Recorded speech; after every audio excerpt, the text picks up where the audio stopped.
Om Swastiastu, Assalamualaikum warahmatullahi wabarakatuh. Salam, salam sejahtera, salam harmoni. Baik, terima kasih Pak atas waktunya. Nama saya Ido Bagus Putu Wibawa Ganda Manuabe. Saya mahasiswa BKA semester 5. Nah, baik, di sini saya akan membuat video untuk memenuhi ujian tengah semester mata kuliah problematika anak berkebutuhan khusus yang diampu oleh dosen Dr. Ketut Gading MPSI dan Kadek Satya Gitar Rismawan SPD MPD. Berikut videonya. Baik Pak, terima kasih atas waktunya. Di sini saya akan membahas materi yang pertama, yaitu tunarungu. Tunarungu adalah individu yang mengalami gangguan pada pendengaran. Nah, di sini terdapat 3 ciri-ciri pada tunarungu, yaitu tunarungu ringan, tunarungu sedang, tunarungu berat. Tunarungu ringan ini individu masih dapat memahami percakapan seperti anak pada umumnya karena ia masih dapat mendengarkan. Jadi cara berkomunikasi dengan anak tunarungu ringan ini, kita harus memberikan jarak yang lebih dekat kepada anak tersebut. Seperti contoh saling berhadap-hadapan, dan anak tunarungu ini sulit memahami percakapan apabila lawan bicaranya tidak menoleh kepada anak tersebut. Yang kedua adalah tunarungu sedang. Tunarungu sedang masih dapat memahami percakapan tetapi harus menggunakan nada yang lebih keras dikarenakan pendengaran anak tunarungu sedang ini yang masih kurang baik. Jadi apabila kita ingin berbicara dengan anak tunarungu sedang ini, kita harus dapat memberikan jarak minimal 1 meter untuk anak tunarungu sedang ini agar dapat mudah dipahami dan ia juga dapat memahami percakapan. Jadi anak tunarungu pada kategori sedang ini, ia mengalami kesulitan dalam memahami percakapan yang bahasanya sulit, seperti contoh bahasa yang berbau huruf konsonan, tetapi ia lebih mudah memahami percakapan yang berbau huruf verbal. Nah, jadi yang ketiga adalah tunarungu berat. Tunarungu berat, meskipun ada lawan bicara berbicara lebih keras ataupun keributan-keributan yang ada di sekitarnya, individu yang mengalami tunarungu berat ini tidak akan dapat mendengarnya, tetapi ia masih dapat menggunakan indera perasa seperti tepukan pada bahu ataupun getaran. Nah, baik, yang selanjutnya adalah faktor yang menyebabkan tunarungu. Yang pertama faktor internal, yang kedua faktor eksternal. Faktor internal ini disebabkan karena penyakit bawaan dari individu ataupun penyakit bawaan dari orang tua. Yang selanjutnya faktor eksternal ini mungkin saja individu mengalami kecelakaan pada masa lampau yang dapat mengakibatkan cedera pada bagian indera pendengarannya atau telinga. Nah, baik, yang selanjutnya adalah problematika yang dialami anak tunarungu. Yang pertama ini faktor kognitif. Pada awalnya anak tunarungu ini pada bagian kognitif sama seperti anak pada umumnya, tetapi yang melainkan dikarenakan anak tunarungu ini mengalami keterbatasan pada indera pendengaran. Nah, yang selanjutnya adalah bagian emosi. Dikarenakan anak tunarungu ini mengalami emosi yang kurang stabil ataupun sering terganggu dikarenakan pemahaman yang dimiliki oleh anak tunarungu ini dan juga gangguan pada indera pendengaran. Yang selanjutnya adalah pada bagian sosial.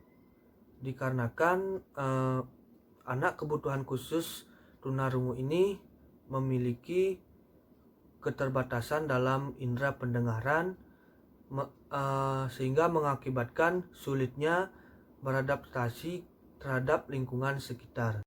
Cara menanggulangi masalah yang dialami anak tunarungu, yaitu kita harus dapat memahami permasalahan yang anak tersebut alami. agar kita lebih mudah memberikan konseling apa yang cocok untuk permasalahan yang dimilikinya. Baik, materi yang kedua adalah tunanetra. Tunanetra adalah anak yang memiliki gangguan pada indera penglihatannya dan juga tidak dapat memfungsikan inderanya untuk melakukan perilaku ataupun aktivitas dalam dirinya maupun di luar lingkungannya. Jadi ciri-ciri dari anak tunanetra ini yaitu pada bagian fisik maupun psikis dan juga perilaku. Baik, yang selanjutnya adalah problematika anak tunanetra. Yang pertama adalah kognisi. Dikarenakan anak tunanetra memiliki keterbatasan dalam penglihatannya dan juga anak tunanetra memiliki keterbatasan dalam mempersepsikan sesuatu. Yang selanjutnya adalah motorik. Dikarenakan anak tunanetra memiliki keterbatasan dalam penglihatannya sehingga dapat menyebabkan susahnya anak tunanetra tersebut untuk melakukan gerak. Yang selanjutnya adalah emosi. Anak tunanetra memiliki emosi yang sangat tinggi dikarenakan ia tidak mudah untuk mempercayai sesuatu yang terjadi pada dirinya ataupun luar dirinya. Yang selanjutnya adalah sosial, di mana anak tunanetra memiliki keterbatasan dalam indera penglihatannya. Maka dari itu, anak tunanetra memiliki keterbatasan dalam bersosialisasi. Untuk itu, kita harus dapat menuntunnya. Yang selanjutnya adalah orientasi dan mobilitas, di mana anak kebutuhan khusus ini memiliki keterbatasan dalam indera penglihatannya. Oleh sebab itu, anak tunanetra memiliki kesulitan dalam memahami sesuatu dan mengenali lingkungan sekitarnya maupun dirinya. Maka dari itu, anak tunanetra harus dapat ditemani. Baik, solusi dari problem anak tunanetra yaitu kita harus dapat memahami permasalahan apa yang dialami anak tersebut sehingga kita mudah memberikan solusi ataupun memberikan layanan sehingga anak tersebut tidak salah sasaran dalam pemberian layanan. Baik, materi yang ketiga adalah tunadaksa. Tunadaksa adalah anak yang memiliki keterbatasan dalam otot-otot tubuhnya sehingga tunadaksa dapat dikatakan sebagai cacat secara jasmani. Nah, di sini terbagi menjadi dua ciri-ciri yaitu ciri-ciri fisik dan ciri-ciri sosial.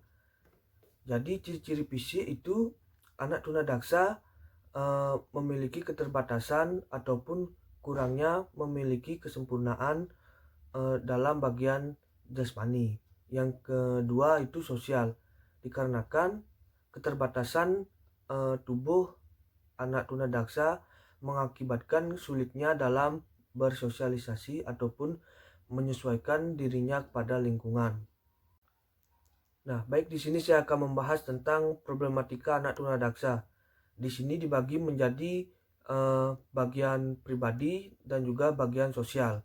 Yang pertama pada bagian pribadi, di sini anak tunadaksa sangat memiliki kurangnya percaya diri dan anak tunadaksa merasa cepat tersinggung. Nah, baik, yang selanjutnya adalah bagian sosial, di mana anak tunadaksa memiliki hambatan ataupun kesulitan dalam bergaul dikarenakan lingkungan sangat sulit untuk menerima anak tunadaksa dan keterbatasan yang dimiliki oleh anak tunadaksa. Baik, yang selanjutnya adalah cara menanggulangi permasalahan yang dialami oleh anak tunadaksa. Yang pertama, kita harus dapat mengetahui permasalahan apa yang dialami oleh anak tunadaksa agar kita lebih mudah untuk memberikan solusi ataupun memberikan layanan konseling. Dikarenakan anak tunadaksa mudah tersinggung, kita harus dapat berkolaborasi dengan pihak-pihak terdekat dari anak tunadaksa tersebut, misal seperti gurunya ataupun keluarganya, ibu atau bapak ataupun yang lain. Nah, baik, materi yang selanjutnya adalah tunalaras. Di sini anak-anak yang mengalami hambatan dalam mengontrol diri, yang dimana anak sangat sulit untuk mengontrol emosi ataupun anak sangat sulit untuk mengontrol dirinya sendiri. Nah, di sini tunalaras memiliki problematika seperti tingkah laku, emosi, dan sosial. Pada bagian tingkah laku, anak tunalaras ini sangat sulit untuk mengendalikan tingkah lakunya. Nah, yang pada bagian emosi, anak tunalaras sangat sulit untuk mengendalikan emosinya. Yang berikutnya pada bagian sosial, anak tunalaras lebih cenderung untuk menjauhkan diri, terus tidak memiliki simpati maupun empati. Baik, materi yang kelima adalah hiperaktif. Anak hiperaktif cenderung tidak bisa diam dan ingin melakukan hal-hal tertentu. Jadi anak hiperaktif ini apapun yang ada di dalam pikirannya pasti dia akan lakukan. Seperti contoh, anak hiperaktif ini sedang belajar di dalam kelas, tetapi di dalam pikirannya ingin makan, maka dia akan keluar dari kelas dan pergi ke kantin untuk makan. Nah, jadi anak hiperaktif ini sangat sulit untuk fokus dan tidak dapat membedakan alam sadar, bawah sadar, dan prasadar menurut dari teori psikoanalisis. Nah, jadi problematika dari anak hiperaktif ini yang pertama ada kognitif, ada emosi, dan sosial. Pada bagian kognitif, anak hiperaktif ini memiliki kecerdasan yang terbatas. Lalu pada bagian emosi, anak hiperaktif ini memiliki emosi yang tidak stabil.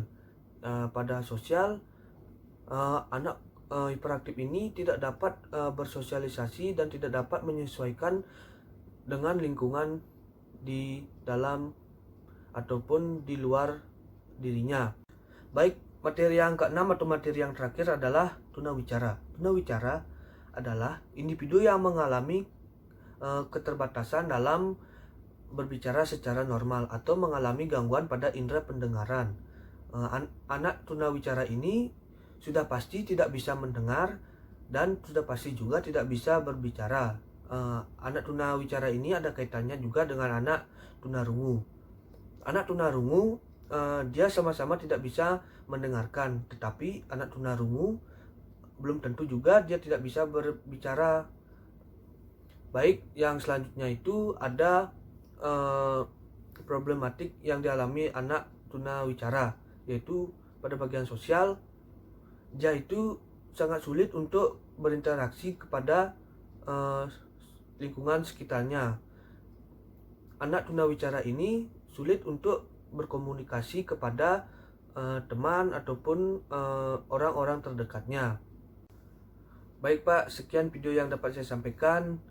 Saya tutup dengan Paramo Santi. Om Santi Santi Santi Om. Assalamualaikum warahmatullahi wabarakatuh. Salam, salam sejahtera, salam harmoni.